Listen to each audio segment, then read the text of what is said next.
Durant cette séquence, nous allons aborder comment modéliser le mécanisme d'un système complexe en vue d'une étude cinématique. Alors déjà, qu'est-ce que ça veut dire tout ça et à quoi ça sert?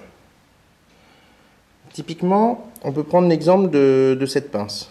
D'accord? Alors cette pince, on peut voir ici, alors il faut lire un petit peu un dessin technique, mais on peut voir ici qu'elle est actionnée par un vérin pour pouvoir se fermer ou s'ouvrir.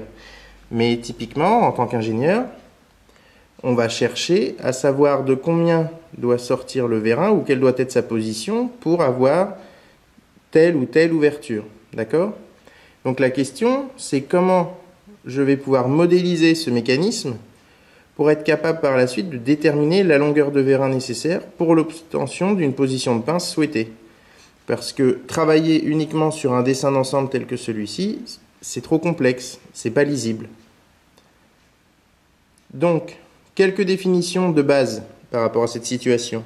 Ce qu'on appelle un mécanisme, c'est quoi? Un mécanisme, c'est un système dont les pièces constitutives sont agencées de manière à remplir une fonction déterminée. Donc ça, vous êtes capable de le lire. Ça veut dire quoi, ça? Ça veut dire qu'un mécanisme, l'ensemble des pièces qui le constituent ont un but et elles sont agencées de manière à remplir ce but-là. Ce n'est pas un amoncellement de pièces sans raison.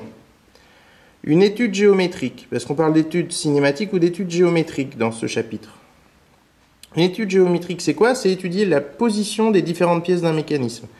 Les positions sans prendre en compte ni le temps, ni les causes du changement de position, etc. Et une étude cinématique, c'est quoi? Cette fois-ci, j'étudie les positions, mais au cours du temps. Ce sera l'objet d'une séquence suivante. C'est-à-dire que je vais étudier, par exemple, les vitesses, les accélérations ou bien les trajectoires étant les différentes positions occupées par un point au fil du temps, dans le mouvement d'un solide par rapport à un autre. Mais nous reverrons ça plus tard. Donc voilà le contenu de cette séquence. Nous allons voir pour le moment non pas comment faire une étude cinématique, mais comment modéliser un mécanisme pour pouvoir plus tard réaliser une étude géométrique ou une étude cinématique.